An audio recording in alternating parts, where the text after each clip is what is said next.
Assalamualaikum warahmatullahi wabarakatuh. Alhamdulillah wassalatu wassalamu ala Rasulillah Sayyidina wa maulana Muhammad ibn Abdillah wa ala alihi wa sahbihi wa mawalah wattaba'a hudah, amma ba'd. Qala al-musannifu rahimahullahu ta'ala wa nafa'ana bihi wa bi'ulumihi fid dharaini amin. Bapak Ibu yang dirahmati Allah Subhanahu wa taala, kembali kita senantiasa bersyukur kepada Allah Subhanahu wa taala untuk kesekian kalinya, apa pertama kali ya? Pertama kali, dan untuk kesekian kalinya kita dipilih Allah Subhanahu wa taala untuk bersama mengaji dan mengisi baina al-isya'aini, jadi antara maghrib isya. Di antara ibadah yang luar biasa itu adalah menunggu salat, menunggu waktu salat, intizarus salat ya.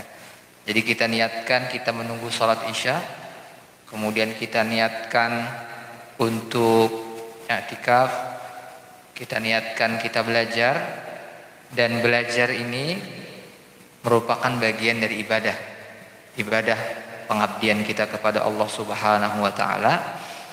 Dan tentunya kita berharap inilah yang akan menjadi modal ya, modal kita nanti ketika kita telah meninggal dunia. Jadi Bapak Ibu yang dirahmati Allah Subhanahu wa taala, sesungguhnya ada jutaan, miliaran orang yang ingin kembali ke dunia, melakukan apa yang kita lakukan sekarang. Mereka itu adalah orang yang telah meninggal dunia. Kalau kada percaya, pengen tanya aja, pengen SMS, WA, telepon, Pak gimana kabar gitu. Apa yang mereka inginkan? Mereka ingin kembali ke dunia. Dalam bahasa Al-Quran itu fa'as-saddaqa, pokoknya aku akan baik deh. Ya Allah, kalau bisa kembali barang, nanti aku akan menjadi orang baik gitu. Orang yang saleh ya. Nah, karena kita diuji orang yang muttaqin, mudah-mudahan kita tergolong orang-orang yang muttaqin setelah berpuasa 90 kemarin, itu diuji dengan hal-hal yang gaib, yang tidak kelihatan. Alladzina yu'minuna bil ghaib ya. Meyakini hal-hal gaib. Saat ini kita berada di Masjid Nurul Huda. Nurul Huda apa ya? Ya. Sebenarnya zahirnya kita nampak di Masjid Nurul Huda, tetapi sesungguhnya kita berada di kebun-kebun surga. Nah, kebun-kebun surga itu kata Nabi sallallahu alaihi wasallam itu adalah hilaqud dzikri wa majalisul ilmi. Adalah halqa-halqa, kelompok-kelompok zikir. Tadi kita berzikir sudah. La ilaha illallah wahdahu la syarikalah, lahul mulku wa lahul hamdu yuhyi wa yumiitu wa huwa ala kulli syai'in qadir. Kemudian kita Allahumma ajirni minan nar. Nah, itu halqah zikir. Kemudian wa majalisul ilmi, majelis-majelis ilmu yang seperti ini. Ya. Maka dalam hadis disebutkan, kata Nabi, idza marartum bi riyadil jannati farta'u. Apabila kalian mampir berpapasan dengan kebun-kebun surga, maka singgahlah, mampirlah. Ya, merasa nyamanlah. Ketika ditanya apa riyadul jannah, apa itu kebun-kebun surga, kata Nabi sallallahu alaihi wasallam, hilaqul dzikri wa majalisul ilmi. Majelis-majelis ilmu. Ini harus kita kuatkan Bapak Ibu, karena kalau enggak, karena memang surga itu huffat bil makari, penuh dengan ketidaknyamanan. Duduk di saat ini mungkin tidak nyaman. Enak pulang ke rumah, minum, santai gitu. Ya, karena memang untuk meraih surga itu tidak gampang. Ya, perlu pengorbanan. Sementara neraka itu huffat bisyahawat, penuh dengan kenyamanan-kenyamanan sesaat. Ya. Nah, malam hari ini kita niatkan, mudah-mudahan kita bisa istiqamah, mudah-mudahan kita bisa mengisi waktu kita ini dengan kebaikan-kebaikan. Nah, Bapak Ibu yang dirahmati Allah Subhanahu wa taala, insyaallah kita akan bersama-sama belajar hadis Hadis ini adalah sabda-sabda Nabi Shallallahu Alaihi Wasallam. Jadi dalam Islam itu informasi itu harus benar, nggak ada informasi bohong. Ya. Hadis ini sampai ke kita yang disebut hadis sahih itu berarti benar dikatakan Nabi dan itu telah diverifikasi oleh para ulama. Tidak gampang untuk sampai ke kita itu hadis sahih itu tidak gampang. Ada proses yang panjang. Yang kita baca insya Allah hadis Al-Arba'in, sekitar 40 lebih hadis yang dikumpulkan oleh Imam An-Nawawi. Imam An-Nawawi ini ulama besar ya, dalam bidang hadis. Di antara yang beliau tulis kitab yang kita baca Al-Arba'ina hadisan. Kemudian ada yang lebih besar, ada Riyadhus Shalihin, lebih besar lagi ada Sahih Syarah Sahih Muslim. Dalam fikih pun beliau banyak mengarang kitab. Nah, dan kami sempat belajar hadis ini, Arba'in ini bersama pengarang Syarah Arba'in ini, Syekh Hisam. Ya, beliau kemarin sempat ke Grogot, ya, beberapa lama mungkin sekitar 2 atau 3 hari. Dan kita sempat belajar hadis ini dari guru-guru beliau sampai kepada Rasulullah Sallallahu Alaihi Wasallam. Bapak Ibu yang dirahmati Allah, kita mulai dengan hadis yang pertama. Nah, Nabi Sallallahu Alaihi Wasallam menjelaskan bahwasanya Nabi meninggalkan pusaka, ada 2 pusaka. Taraktu fikum amraini lan tadillu ma in tamassaktum bihima. Kalian tidak akan tersesat jalan ketika berpegang kepada keduanya ini. Kitab Allahi wa sunnat Rasuli. Al-Quran dan As-Sunnah. Quran dan Sunnah. Tentunya untuk memahami Al-Quran dan As-Sunnah ini perlu keilmuan. Jadi bukan dengan hanya terjemah, bermodal terjemah Al-Quran, terjemah hadis, karena tidak gampang ya untuk memahami Al-Quran, memahami hadis itu banyak perangkat ilmu yang harus dikuasai. Nah, jadi di hadis pertama ini, dan ini hadis yang biasa membuka, mengawali kitab-kitab hadis. Hadis ini kita paham semuanya, hafal semuanya. Hadisnya berbunyi, diriwayatkan oleh An Amiril Mukminina Abi Hafsin Umar bin Khattab radhiyallahu anhu. Jadi Sayyidina Umar mendengar dari Nabi Shallallahu Alaihi Wasallam. Nah, nanti turun diriwayatkan oleh sahabat mendengar dari Sayyidina Umar, tabi'in mendengar terus sampai ke Imam Al-Bukhari, sampai ke Imam Muslim, sampai ke guru-guru kita. Jadi urut-urutannya itu bisa dilacak. Kalau ini benar-benar sabda Nabi Sallallahu Alaihi Wasallam, bukan ujar. Kita kan kadang ujar si anu, apalagi sekarang apa hoak, ya, berita-berita hoak itu dalam Islam sudah selesai.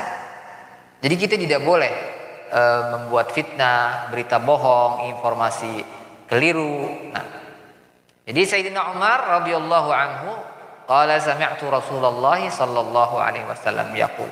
Beliau mendengar Nabi sallallahu alaihi wasallam bersabda. Apa kata Nabi?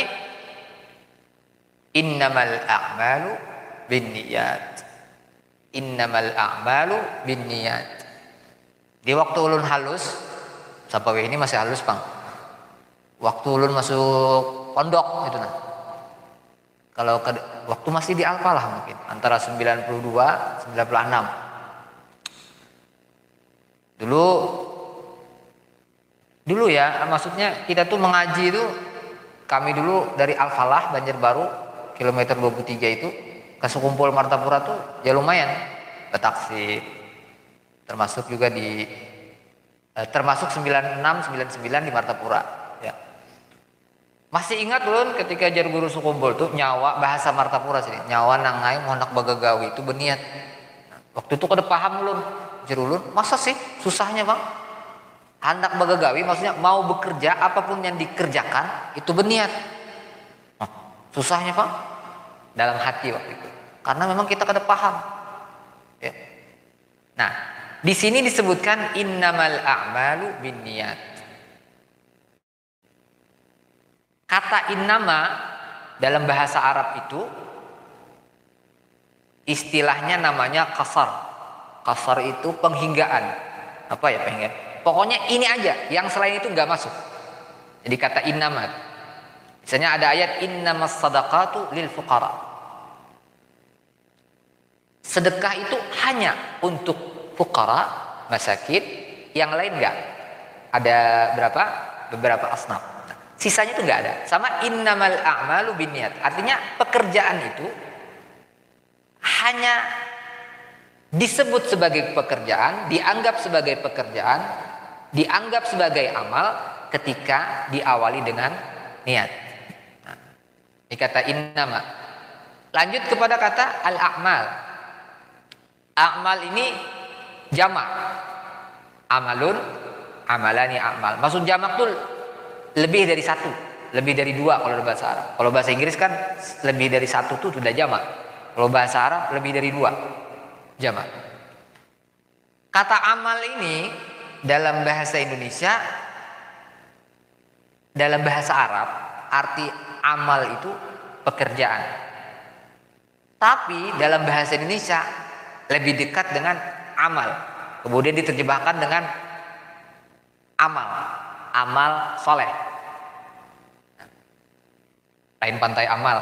Karena kalau amal pakai hamzah lain lagi artinya. Ini amal. Tapi kadang dalam persepsi, dalam konsep kita, amal itu lebih kepada ibadah. Di masjid, di langgar, berzikir, sholat, dekatnya dengan ibadah. Padahal amal itu artinya tadi pekerjaan, perbuatan. Jadi apapun yang kita lakukan kan pekerjaan. Mulai tidur sampai tidur lagi, itu kan pekerjaan. Bangun tidur, pekerjaan. Tidur lagi, pekerjaan. Jadi semua aktivitas itu binniyati, sangat tergantung dengan niat. Ya. Dianggap sebagai pekerjaan, dianggap menjadi nilai ibadah itu karena dengan niat. Imam Al-Jarnuzi dalam kitab Ta'limul Muta'allim menyebutkan banyak perbuatan yang nampak seperti perbuatan kebaikan, ibadah, tetapi menjadi tidak bernilai ibadah karena buruknya niat, su'un niyah. Misalnya baca maulid atau baca Quran, bagus, ya kan? Baca Quran bagus, tapi niatnya bukan karena Allah. Ada calon mertua misalnya, kalau disuruh imam berbeda nih, Allahu Akbar. Niatnya kita tuh bukan karena Allah, tapi karena ada mertua nih. Lalu kita membaguskan bacaan. Apa yang memotivasi kita tadi? Agar misalnya nih calon mertua nih tertarik dengan kita. Nah, kegiatannya bagus, aktivitasnya bagus, tapi niatnya tidak bagus. Ya. Satu. Ada kasus lain perbuatan biasa. Karena yang kita lakukan ini Bapak Ibu yang dirahmati Allah pasti tidak lepas dari 5 hukum. Wajib, sunnah, haram, makruh, mubah. Pasti 5. Guring misalnya. Apa hukumnya? Kan ada hukumnya. Mubah. Tapi bagaimana guring? Guring ini tidur Pak ya. Paham aja kalau guring tidur tuh ya. Nah, lalu bagaimana agar ini kan pekerjaan nih, atau kita bekerja sebagai ASN, sebagai pedagang, apa hukumnya? Nah, hukumnya itu sangat tergantung dengan niat. Misalnya salat taraweh hukumnya sunnah, ya toh? Nih kadang kata Gus Bah kita kadang senang sekali menghakimi orang lain. Nih, mohon maaf, salat tarawih hukumnya sunnah ya. Kemudian ada orang pas salat tarawih ini, mohon maaf, dia jualan. Salat isya berjamaah beliaunya. Habis tarawih dia berjualan. Apa hukumnya jualan nih? Tergantung. Kadang kita tuh kan sukanya menghina orang lain atau meremehkan orang lain. Wah, paman ini kata bulan puasa, berjualan. Jaket tarawih kagak. Kan gitu tuh. Kita taraweh, hukumnya apa taraweh tadi? Sunnah. Tahukah kita apa hukumnya orang berjualan tadi? Enggak tahu. Mungkin. Nah, makanya kata Imam Al-Ghazali, ketika kita dengan saudara sesama muslim ini, kita harus mencari 1001 pembenaran. Husnudzan dengan orang, dengan diri sendiri, suudzan. Apa tuh? Sangat mungkin beliau punya anak, punya orang tua yang sedang sakit di rumah sakit, kemudian dia bekerja untuk menafkahi, untuk keperluan orang tuanya yang sakit. Apa hukumnya mencari nafkah? Apa hukumnya menafkahi orang tua? Memberikan misalnya, memberikan bantuan biaya kepada orang tua. Apa hukumnya? Wajib. Hebatan mana dengan sunnah dengan wajib tadi? Nah, kita kan nggak tahu. Jualan saja. Atau dia bekerja, kalau kita kan enak aja misalnya, sudah punya kecukupan. Nah, jadi sama kita bekerja. Oh, kenapa jadi bekerja? Oh, karena supaya dapat duit. Jangan stop di situ. Kenapa dapat duit? Oh, supaya menafkahi anak istri. Disuruh kah kada? Disuruh. Disuruh siapa? Disuruh Allah. Nah, ada Allahnya itu. Jadi apa yang motivasi kita ketika berangkat pagi, kita punya semangat bekerja. Kenapa bekerja? Diperintah Allah. Jadi mulai kita bekerja dari awal sampai pulang itu bernilai ibadah. Innamal a'malu binniyat.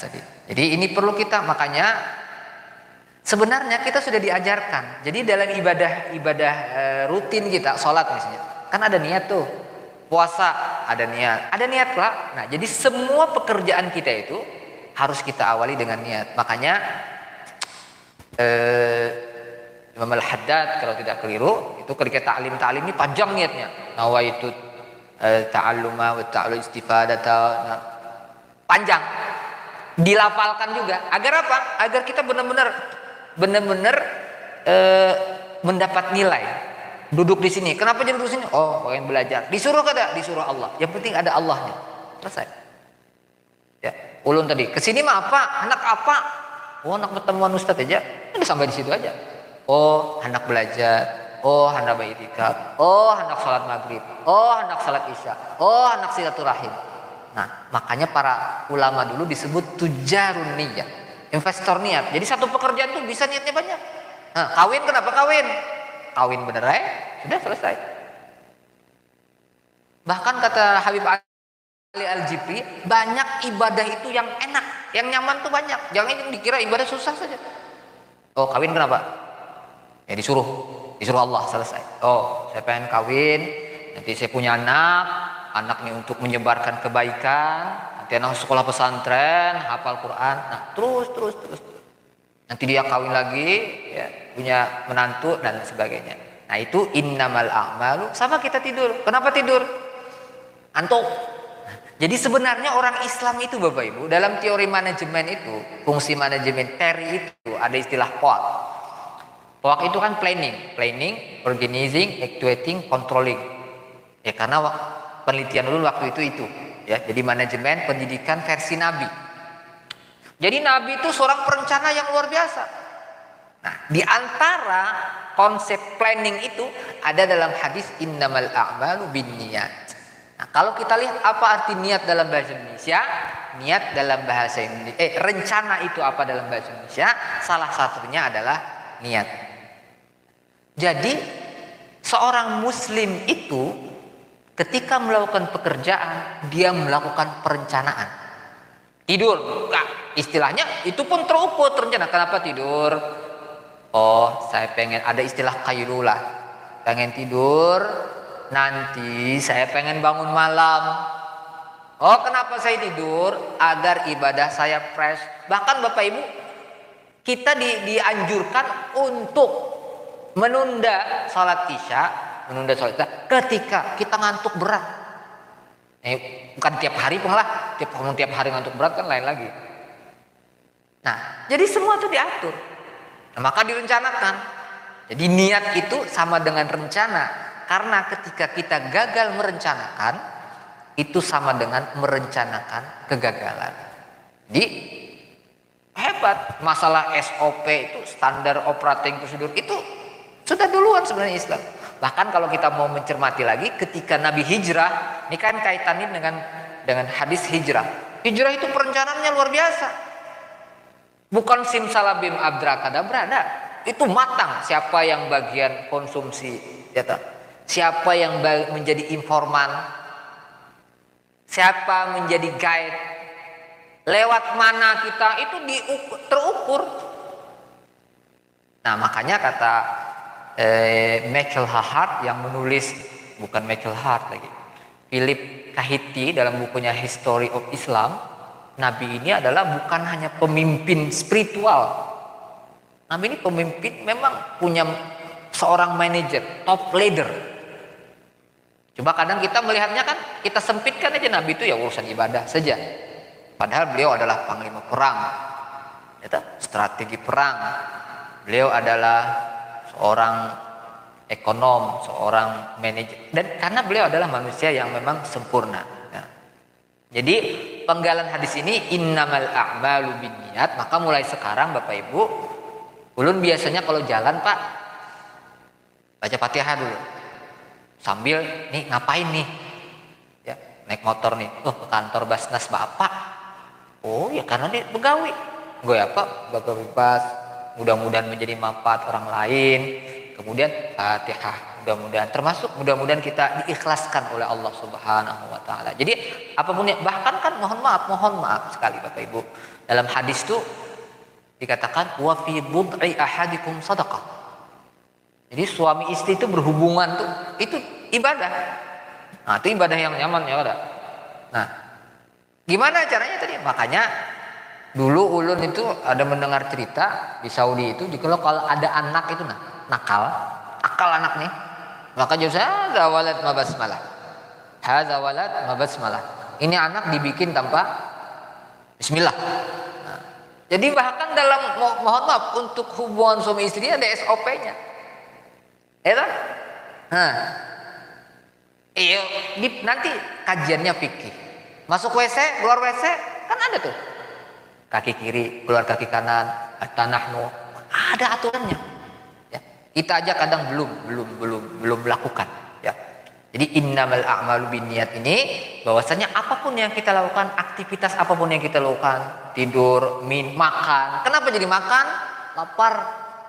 Jangan sampai situ. Kenapa jadi makan? Makan itu diperintah. Kulu washrabu. Karena diperintah Allah. Kenapa makan? Agar ibadah kita khusyuk. Makanya kalau ada salat isya, ini kan ada makanannya. Kalau ini misal. Jadi misalnya ada makanan sebelum salat isya tuh ada makanan. Nah, maka kita disunahkan apa? Makan dulu. Supaya apa? Supaya fokus, gitu loh. Jadi kita beramu jauh. Biasanya apa mau sembahyang dulu ya, menjauh gerak ini atas keinginan kita. Wah, ada tamu nih, siapa tamu datang pas ajan, ya kan? Tapi kalau tiap hari kan lain lagi tamunya, ini tamu jauh, tidak tahu kita datang, maka yang kita lakukan tuh menunda sholat jamaah. Kita nggak usah sholat, kita layani makan dulu sampai dia masuk kamar. Itu aturan fikihnya. Nah, jadi kita tuh beragama tuh sesuai dengan agama itu sendiri. Ya. Jadi kita diatur sebagaimana ketika puasa itu kan imsak ya, buka jam 4. Nah, seperti itu. Ini gimana sih? Oh, nah seperti itu. Jadi mulai sekarang kita berikhtiar, apapun yang kita lakukan tuh bernilai. Wa ma khalaqtul jinna wal insa illa liya'budun. Dan tidak aku ciptakan jin dan manusia itu kecuali untuk menyembah, mengabdi. Bagaimana mengabdinya tadi? Ya itu tadi, dengan niat tadi.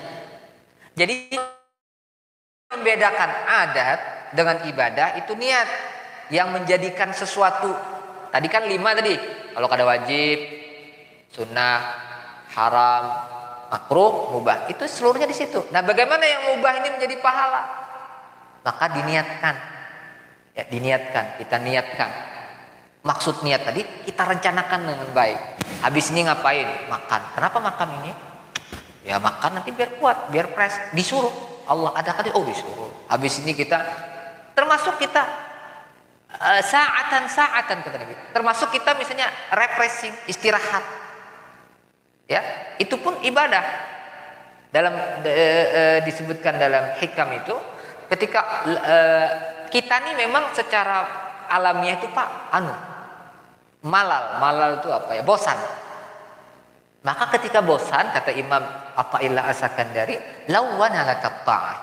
Allah mewarnai, meragamkan bentuk ketaatan itu. Oh, capek bersalawat yang lain. Ya. Jalan, melihat kebaikan-kebaikan, mendengar hal-hal yang membuat kita tenang, nyaman, fresh gitu. Itu juga ibadah. Nah, kuncinya tadi di mana? Di niat. Ya. Belum, masih lama ya. Kita lanjutkan. Wa innama likulli imri'in ma nawa. Innama lagi sama. Setiap orang itu tergantung apa yang diniatkan. Dia niat apa? Itu yang dia dapatkan. Ya. Maka kita harus benar-benar memanage niat ini dengan baik. Makanya ulama itu Bapak Ibu, karena dia smart, cerdas, kadang perbuatannya sederhana. Sederhana saja. Maka sebut demikian halnya ketika misalnya pejabat publik, pemerintah, pemegang kebijakan, ya, itu gampang sekali. Maka pemimpin yang adil itu, ya, yaumun min imamin adilin. Satu hari pemimpin yang adil itu lebih hebat daripada ibadah kita. Siti nasana 60 tahun. Kenapa? Misalnya nih, dia buat kebijakan. Misalnya wajib zakat, wajib sedekah. Dia buat kebijakan, anak-anak maghrib mengaji seluruhnya di pasar ini. Maka kira-kira anggap 1 juta orang yang mengaji di pasar ini, ketika ada pejabat atau ada aturan regulasi yang mengatur ini, kita pahalanya kembali ke siapa? Nah, makanya ulun di kami ada mazaya Markas Zaini Al Azhari namanya di Sempulang itu, ketika mengaji tafsir, kita ini berpikir bagaimana kita semaksimal mungkin. Kalau sama kan, kita ini Bapak Ibu kalau hendak berdagang, berusaha, itu pasti pengen dapat keuntungan sebanyak-banyaknya. Ya dah. Sama halnya. Kita pun pengen dapat keuntungan akhirat sebanyak-banyaknya. Wa fi dzalika falyatanafasil mutanafisun. Maka apa yang saya lakukan? Nanti ngaji saya bilang. Baca tafsir. Baca sama-sama. A'udzubillahi minasyaitonir rajim. Bismillahirrahmanirrahim. Ulaika innas safa wal marwata min sya'airillah faman hajjal baita aw ya'tamara fala junaha alaihi ay yattawaffa bihima. Misalnya, saya suruh baca semuanya. Ada 20 di situ, ada 25 di situ. Saya yang menyuruh ini dapat pahala enggak? Dapat pahala. Nah, jadi kita berhitung, yo, ini kira-kira potensi pahalanya berapa nih? Kita itu, nih yang hadir 1, 2 sampai 1000 orang. Nah, 1000 orang tuh kembali ke kita pahalanya, tertransfer. Kapan itu ada Bapak Ibu? Nanti. Maka tidak jarang ada orang yang meninggal dunia, kok dapat transferan pahala. Ya, makanya kami sedang berikhtiar Bapak Ibu, kaderisasi. Ya, jadi ada yang terbaru dari Martapura, ada 6 orang. 7 orang, 1 dari Alabiu. Dijemput, bukan dijemput, kebetulan lu ke Sungai Danau. Jadi pas di Sungai Danau lu berpikir, apa yang harus lu dapatkan di Sungai Danau? Oh, ada yang kemarin pengen ke Mesir. Santriman PK Martapura. Lu hubungi, ketemu. Oh, ternyata bapaknya keluarga, Pak mau belajar. Diajak nih Pak bukan karena duit. Bagaimana kita nih nanti dia memang mau belajar, kemudian dia ke Mesir, pulang dia belajar di sana, makanya pahalanya akan tertransfer ke kita. Jadi itu yang dipikirkan. Habis itu ada lagi lewat, pulang lewat pelai hari, ada lagi ya kira-kira ya yang bisa dijadikan pahala nih. Oh ada anak kembar di situ. Manpek, datangi ke rumahnya Pak, silaturahim niatnya. Alhamdulillah ikut juga. Sekarang lagi di Sempulang. Amuntai ada lagi, dapat 2. Nah, itu maksudnya apapun yang gerak yang kita lakukan, aktivitas yang kita lakukan, mudah-mudahan bernilai. Dan tentunya kita pengen dapat dapat pahala besar dari yang kita lakukan itu. Nah, mereka nanti pulang, mereka belajar. Dalam hadis disebutkan la an yahdiyallahu bika rajulan wahidan khairun laka min humurin na'am. Satu saja Bapak Ibu terhidayahi. Misalnya habis mendengar ceramah ini pian pulang. Nah, katakanlah pian berniat, pian dapat petunjuk dari memahami, kemudian pian mengamalkan, kemudian pian sampaikan ke anak pian menyampaikan ke cucu pian, terus menerus, itu menjadi transfer pahala jariah yang terus menerus, multi level marketing.